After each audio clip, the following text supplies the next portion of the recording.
palavra de Deus sempre nos encontra para nos edificar, para nos exortar, para nos indicar e direcionar o caminho que nós devemos andar. E hoje eu quero meditar com você num salmo, o salmo de número 25. É um salmo bastante interessante que eu gostaria de recomendar que você pudesse ler ele inteirinho. Mas eu queria ler com você alguns versículos. Vamos ver? Então, Salmo 25, do verso 11 em diante, nos diz assim: Por causa do teu nome, Senhor, perdoa a minha iniquidade, que é grande. Ao homem que teme ao Senhor, ele o instruirá no caminho que deve escolher. Na prosperidade repousará a sua alma, e a sua descendência herdará a terra. A intimidade do Senhor é para os que o temem, aos quais ele dará a conhecer a sua aliança. E os meus olhos se elevam continuamente ao Senhor. Esse salmo, ele é um salmo que frequentemente nos leva a discernir o caminho que nós devemos andar sob a orientação do Senhor nosso Deus, do temor do Senhor. Então vamos meditar nesses versículos que nós lemos aqui, e ele diz assim: por causa do teu nome, Senhor, perdoa a minha iniquidade, que é grande. O salmista tinha consciência da sua iniquidade. O que é iniquidade? Iniquidade é aquilo que nós fazemos de errado, de ruim, contra Deus, sabendo que aquilo é errado. Muitas vezes pecamos por ignorância, mas na maioria das vezes nós, quando pecamos, quando tomamos atitudes, decisões, escolhas erradas, temos consciência de que é errado o que nós estamos fazendo. Mas aí aos poucos nós vamos cauterizando a nossa consciência. A Bíblia nos ensina isso em Hebreus, que nós acabamos com a nossa consciência cauterizada e coisas erradas então passam a se tornar normais pra gente. O salmista então ele tinha essa consciência de que a sua iniquidade era grande. Um dos nossos grandes problemas é não reconhecermos os nossos erros. Essa consciência cauterizada nossa, ela forma como que é uma capa dura ao redor da gente, que a gente escuta a palavra de Deus, que a gente sabe muitas coisas sobre Deus, mas a gente não muda. A gente pode até ser simpatizante, achar legal, mas a gente não muda os nossos hábitos, as nossas atitudes. E você sabe que a força do hábito ela é terrível. Ela nos leva sempre para voltar àquele mesmo caminho. Mas ele diz assim: por causa do teu nome, Senhor. Olha só, o nome de Jesus é poderoso. O nome de Deus é poderoso para nos dar essa consciência e para nos perdoar da nossa iniquidade, para nos resolver esse problema, para nos trazer o perdão do Senhor. Porque o perdão, às vezes a gente é negligente com o perdão de Deus. A gente acha que Deus, porque Ele é bom, porque Ele enviou Jesus, porque Jesus morreu pelos nossos pecados, nós automaticamente somos perdoados de tudo. Não é assim. O perdão exige um passo anterior que se chama arrependimento. E o arrependimento só pode vir quando nós somos conscientes do pecado. E é isso que eu estou falando com você, que o salmista tinha essa consciência de que a sua iniquidade era grande, mas ele cria que o nome do Senhor tinha poder para perdoá-lo, porque para ele chegar nessa consciência de que a sua iniquidade era grande, isso gera, essa consciência gera arrependimento. Puxa, se eu vejo que eu faço errado, se eu sei que eu faço errado, se eu tenho essa consciência, então eu tenho a possibilidade de me arrepender. E aí sim, com um arrependimento verdadeiro e genuíno, aí sim, pelo poder do Senhor, pelo poder no nome de Jesus, nós podemos ser perdoados. Eu sou perdoada e você pode ser perdoado também. Eu gostaria que agora você lembrasse quais são os seus pecados. Sabe, a nossa alma, ela não gosta de lembrar dos pecados porque o pecado machuca. O pecado traz dor. Então a nossa alma, ela se defende dessa dor, ela não quer sofrer, ela se defende cauterizando a consciência, esquecendo, anulando, deixando de lado. E aí nós geramos problemas emocionais seríssimos, que a origem está justamente no pecado. Mas Deus quer nos curar e Ele tem poder para isso. E nós estamos meditando nessa palavra e eu quero que você faça esse exercício de procurar saber, talvez até anotar os seus pecados, sabe, dar nome a eles. Mentira tem que ser chamada de mentira, né? Difamação tem que ser chamada de difamação, prostituição tem que ser chamada de prostituição, fornicação tem que ser chamada de fornicação. Então, né, esses dois estão relacionados a relações sexuais ilícitas e tantas coisas que, no fundo, a gente sabe que é errado, mas parece que nós passamos por uma consciência coletiva cauterizada. Hoje nós estamos vivendo essa triste realidade, mas a palavra de Deus não muda e nós, seres humanos, nós não mudamos. Então, a nossa alma continua se machucando com esses pecados e trazendo traumas, consequências, doenças emocionais terríveis. Continuando na nossa palavra, também diz aqui que aquele que teme ao Senhor, esse o Senhor o instruirá no caminho que ele deve escolher. Quantas vezes eu e você precisamos de um bom conselho? Nós temos escolhas à nossa frente, nós não sabemos qual caminho tomar, qual decisão tomar. E o Senhor então promete nessa palavra que quem teme ao Senhor, Ele vai mostrar. Ele vai dar a direção para que a gente faça a escolha certa. Porque nós, eu e você, não conhecemos um minuto na frente do nosso tempo. Mas o Senhor, Ele olha como se Ele estivesse olhando de cima e vê toda a nossa vida, passado, presente e futuro. Nós mal e mal conseguimos enxergar o passado, que as lembranças que nós temos, elas são já interpretadas pelas nossas dores, pelas nossas vontades. Temos o presente e o futuro que nós não conhecemos nada, mas Deus já conhece tudo.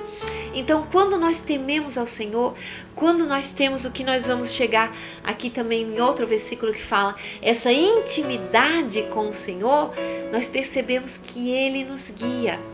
Que essa intimidade com Deus, esse temor do Senhor, faz com que nós prestamos atenção naquilo que Deus está fazendo, naquilo que Deus está movendo, naquilo que Deus está falando na sua palavra. E aí nós temos uma direção. De repente nós sabemos qual o caminho que nós devemos seguir. De repente nós enxergamos aquela porta aberta e as outras fechadas. E aí a gente entra na bênção de Deus. Então, esse ser abençoado com Deus, muitas vezes nós queremos que seja uma coisa mágica, mas na verdade não funciona como mágica, funciona como relacionamento com Deus, funciona andando com o Senhor, andando no temor do Senhor, no prestar atenção em qual é a vontade de Deus, em qual a revelação que Deus traz da sua palavra para a minha vida. E aí nunca vamos andar sem direção. E mais, o versículo seguinte, daí nos traz uma palavra que nós gostamos demais, que é a palavra prosperidade. Aqui diz assim, ó, que na prosperidade repousará a sua alma. Olha só, e depois vem uma promessa para nossa descendência também viver prosperidade.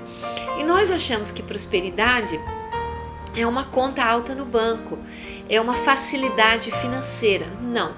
prosperidade é quando você olha para sua família e você tem uma família unida, uma família abençoada, onde você percebe o amor, o compromisso, o cuidado com cada um dos membros. Prosperidade é quando a gente é aquela pessoa que pode chegar em qualquer lugar e as pessoas admiram no bom sentido, não por aquilo que é exterior, mas por tudo aquilo que ela representa. Uma pessoa honesta nos seus negócios, honesta nas suas relações interpessoais, uma pessoa de bem, que a gente chama. Talvez não precisa ser rica, mas também não está faltando nada para ela. Ela é próspera em tudo que ela faz e onde ela anda. E nós percebemos que isso está intimamente ligado com essa intimidade com Deus, com esse temor do Senhor, com esse perdão das nossas iniquidades. E essa prosperidade, ela passa para a geração seguinte, porque essa prosperidade é algo que se vive no conjunto do seio da família. É algo que não é exclusivo, mas que é compartilhado. E isso é tão lindo e que nós temos tido tão pouco ultimamente, não é?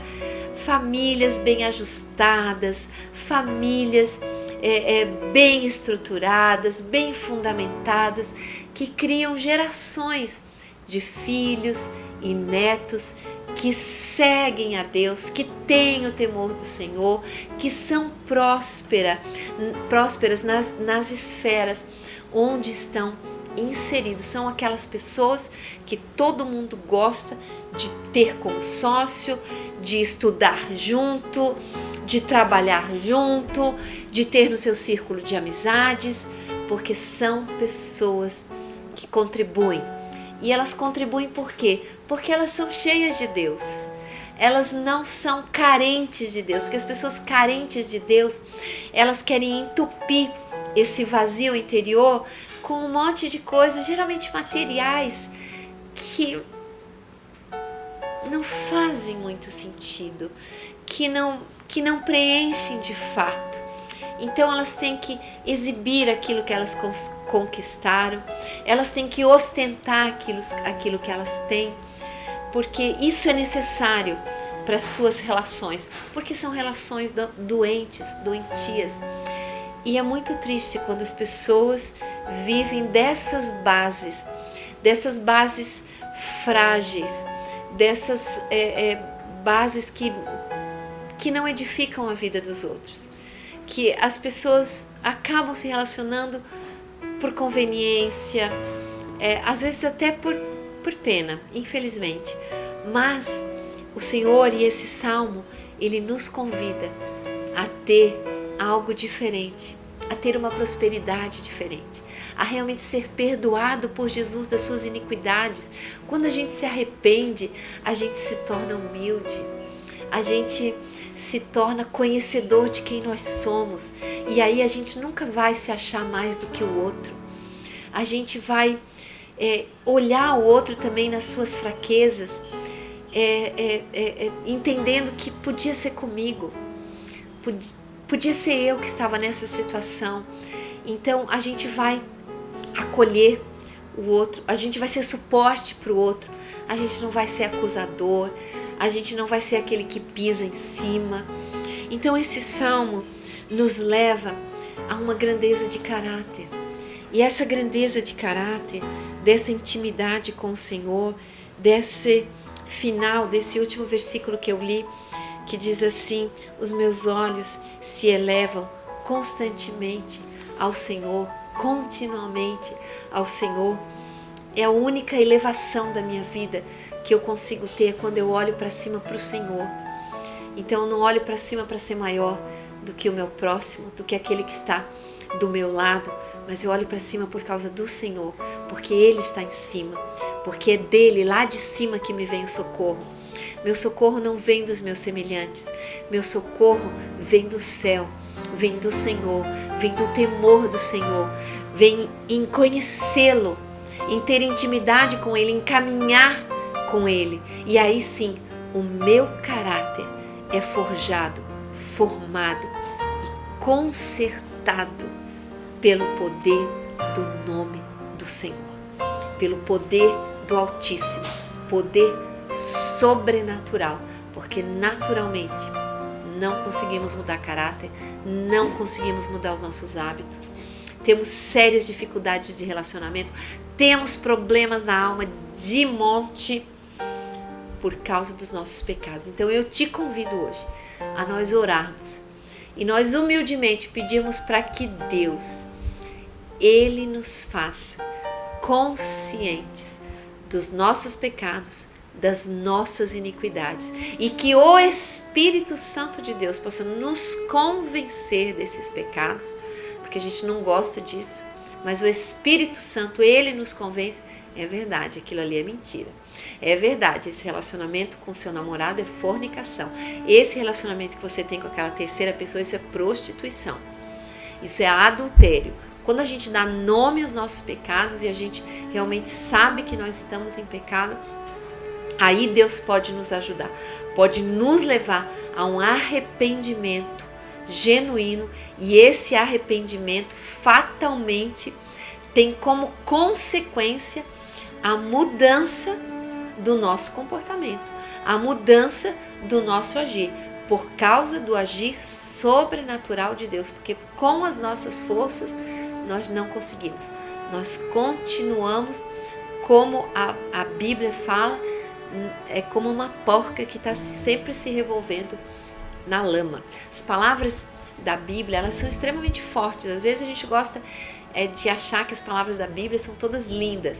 Elas são lindas, elas são verdade, mas tem muita coisa bem forte para nos colocar no prumo. Vamos orar? Deus amado, Deus querido, obrigada pela tua palavra. Essa é uma palavra de esperança para aquele que às vezes está cansado de tentar mudar por si mesmo e não consegue. Deus, talvez o nosso telespectador, esse que está comigo agora orando, me assistindo, precisa mudar muitas coisas na sua vida e não consegue, porque eles têm esses hábitos, esses comportamentos, têm raízes em pecados que não foram confessados, que não foram reconhecidos, dos quais eles não se arrependeram. Então, Senhor, por favor, pelo Teu Espírito Santo, traz-nos uma consciência de pecado e um arrependimento genuíno, Senhor, para que de joelhos agora nós possamos dizer: perdão, Senhor, perdão pelos meus pecados, porque o Teu nome, Senhor, tem poder para nos lavar com o Teu sangue, para nos limpar, para nos dar uma nova vida, para nos dar uma nova consciência, não cauterizada, mas realmente consciente de quem é, das suas fragilidades, fraquezas e da dependência de Deus que nós precisamos ter, para que assim possamos então ser prósperos, ter intimidade com o Senhor, olhar para o Senhor continuamente, e que essa prosperidade, ela também seja a nossa herança para a nossa descendência. Deus, em nome de Jesus, que esse seja o desejo sincero de cada coração que está orando comigo agora, e que no nome de Jesus cada um seja visitado pelo Teu poder sobrenatural, que haja arrependimento sincero, que haja transformação e vida, como é o nome do nosso programa, Renovando Vidas, e no nome de Jesus que isso seja uma realidade na vida daqueles que comigo estão orando, e assim o Senhor traga cura, ó Deus, para a alma, para o corpo, para o espírito, para o caráter, no nome de Jesus. Amém e amém. Que Deus te abençoe e aproveite o que Deus quer fazer na sua vida.